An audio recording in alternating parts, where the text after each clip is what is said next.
ఆలోచన చేయమని అడుగుతా ఉన్నా. ఈరోజు వస్తా ఉన్నా, ఈరోజు చెప్తా ఉన్న ఈ 11,30,000 క్యూసెక్కుల గురించి ఏదైతే మాట్లాడుతా ఉన్నామో, ఈ 11,30,000 క్యూసెక్కులకు సంబంధించి మొదట ఇది రావడం ఇదేం కొత్తేమీ కాదు. ఇటువంటిదే 1903లో 11,90,000 క్యూసెక్కులు వచ్చింది. 2009లో కూడా 11,10,000 క్యూసెక్కులు వచ్చింది.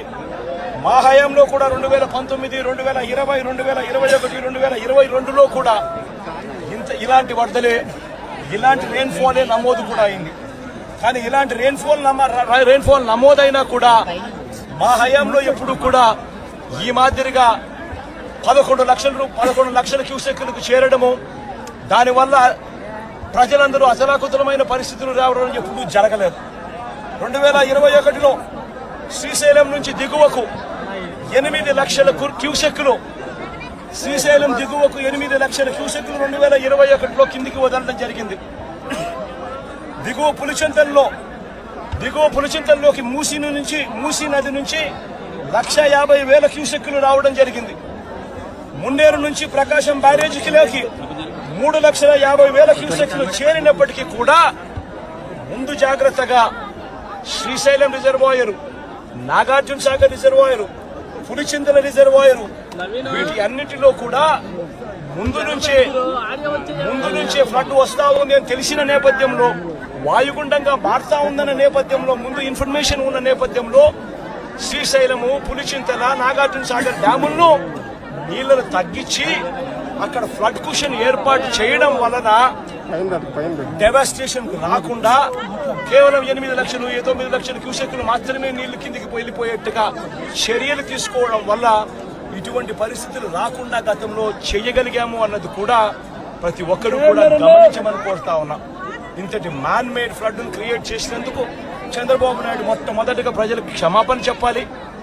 క్షమాపణ చెప్పి కనీసం వీళ్ళకందరికి కనీసం బేసిక్ ఫెసిలిటీస్ లేవు, తినేదానికి తిండి లేదు, తాగేదానికి నీళ్లు లేవు, రిలీఫ్ క్యాంపులు లేవు, రూపాయి డబ్బు ఇవ్వలేదు. వీళ్ళందరూ ఎలా బతకాలని చెప్పి అడుగుతా ఉన్నారు. చంద్రబాబు నాయుడు ఇక్కడికి వచ్చి క్షమాపణ చెప్పి సమాధానం చెప్పాలని కూడా అడుగుతా ఉన్నారు.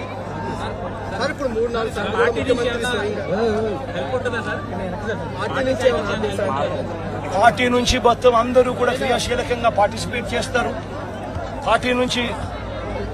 పార్టీ క్యాడర్ ఇప్పటికీ క్రియాశీలకంగా పార్టిసిపేట్ చేస్తా ఉంది. సీను దగ్గర నుంచి మా ఎమ్మెల్యేలు కంటెస్ట్ చేసిన వాళ్ళందరూ, కార్పొరేటర్ల స్థాయి నుంచి అందరూ కూడా ఇక్కడే ఇదే నీటిలోనే ఉన్నారు. ఈ రోజు నుంచి కాదు, 2 రోజుల నుంచి కూడా ఇదే కార్యక్రమాలే చేస్తా ఉన్నారు. ప్రజలకు అందుబాటులో కొద్దో గొప్ప వీళ్ళు చేయగలిగిన కాడికి ఖచ్చితంగా చేస్తా ఉన్నారు. కానీ ప్రభుత్వం అనేది స్పందించాలి, అది మోస్ట్ ఇంపార్టెంట్.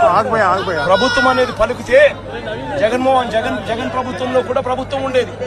కానీ జగన్ ప్రభుత్వంలో ఏ ఒక్కరూ కూడా ఎప్పుడూ కూడా డిస్సాటిస్ఫైడ్ గా ఎప్పుడూ లేరు. ఎందుకు లేరు అని అంటే కారణం, జగన్ ప్రభుత్వంలో ఒక వాలంటీర్ వ్యవస్థ ఉండేది, జగన్ ప్రభుత్వంలో ఒక సచివాలయ వ్యవస్థ ఉండేది. ఈ వాలంటీర్ల వ్యవస్థ, ఈ సచివాలయాల వ్యవస్థ గ్రామ స్థాయిలో వార్డు స్థాయిలో మమేకమై ఉండేది.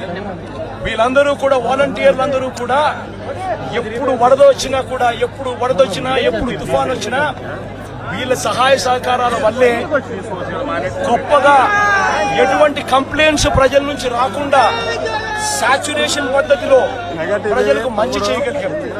తుఫాన్ వచ్చినప్పుడు జగన్ ముఖ్యమంత్రిగా ఉన్నప్పుడు తుఫాన్ వచ్చినప్పుడు కలెక్టర్ గారికి నేను చెప్పేవాడిని, నేను మీకు 1 వారం రోజులు టైం ఇస్తా ఉండా, 1 వారం రోజుల తర్వాత నేనే వస్తాను, వచ్చిన తర్వాత నేను ప్రజలతో మమేకమై నేను అడుగుతాను. ఏ ఒక్కరి నోట్లో నుంచి కూడా కలెక్టర్ మాకు పలకలేదు, కలెక్టర్ స్పందించలేదు, కలెక్టర్ వల్ల మాకు నష్టం జరిగింది అన్న మాట ఎప్పుడూ వినపడకూడదు అని చెప్పి నేను ఆదేశాలు ఇచ్చేవాడిని. మా కలెక్టర్ బాగా పనిచేశాడు, మా కలెక్టర్ మంచివాడు అనే మాట వినపడాలి అని చెప్పి గట్టిగా కలెక్టర్లకు ఎప్పుడూ చెప్పేవాడిని. చెప్పిన ప్రకారం నేను ఖచ్చితంగా వారం రోజుల తర్వాత నేను పోయేసరికి వాలంటీర్ సైన్యం అక్కడ ముందే ఉండేది. గ్రామ సచివాలయాల్లో పనిచేసే మొత్తం పిల్లలందరూ కూడా అక్కడే ఉండేవాళ్ళు. ఆ 1 వారం రోజుల పాటు వాళ్ళంతా కూడా, ప్రభుత్వం అంతా కూడా పూర్తిగా కలిసి ప్రతి గడపకు వెళ్ళేది. ప్రతి గడపకు వెళ్లి సహాయ సహకారాలు అందిస్తూ మొట్టమొదటిసారిగా ఎప్పుడు విధంగా ప్రతి కుటుంబానికి 2000 రూపాయలు సహాయం కూడా, ఆర్థిక సహాయం కూడా అందించిన పరిస్థితులు ఎప్పుడైనా ఉన్నాయి అంటే అది ఒక్క జగన్ ప్రభుత్వంలో మాత్రమే జరిగింది. అటువంటి కొత్త కొత్త సాంప్రదాయాలను ముందుకు తీసుకొచ్చింది మనం. వాలంటీర్ వ్యవస్థను ముందు పెట్టింది మనం. సచివాలయ వ్యవస్థ, వాలంటీర్ వ్యవస్థతో పూర్తిగా ప్రతి గడపకు కూడా సహాయ సహకారాలు అందించగలిగాము. రిలీఫ్ క్యాంపులు తుఫాను వచ్చే నాటికే రిలీఫ్ క్యాంపులు ఏర్పాటయ్యేటివి. ముందుగానే లోతట్టు ప్రాంతంలో ఉన్న మనుషులందరినీ కూడా ముందుగానే రిలీఫ్ క్యాంపులకు ట్రాన్స్ఫర్ చేసేవాళ్ళము. రిలీఫ్ క్యాంపుల్లో అందరినీ కూడా బాగా చూసుకోవడమే కాకుండా రిలీఫ్ క్యాంపుల్లో బయటికి వెళ్లేటప్పుడు డబ్బులు కూడా 2,000 రూపాయల డబ్బులు కూడా సహాయం కూడా ఇచ్చి పంపించిన కార్యక్రమం కూడా అప్పట్లో జరిగేది. అప్పటికి ఇప్పటికి తేడా గమనించండి.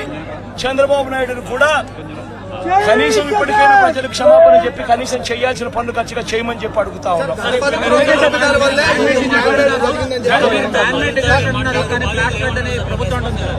ప్రతి బాధితుడు కూడా మీరంతా ఉన్నారు, నాతో పాటు మీరంతా కూడా నడుస్తా ఉన్నారు.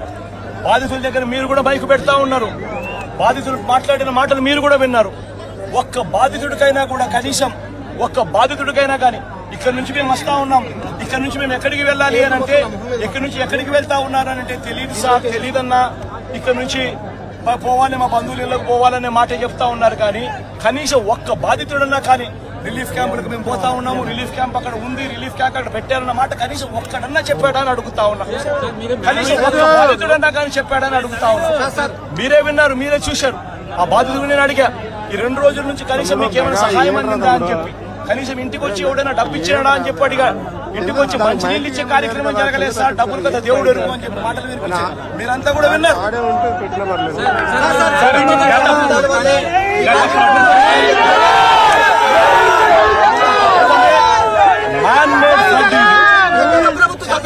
గత ప్రభుత్వం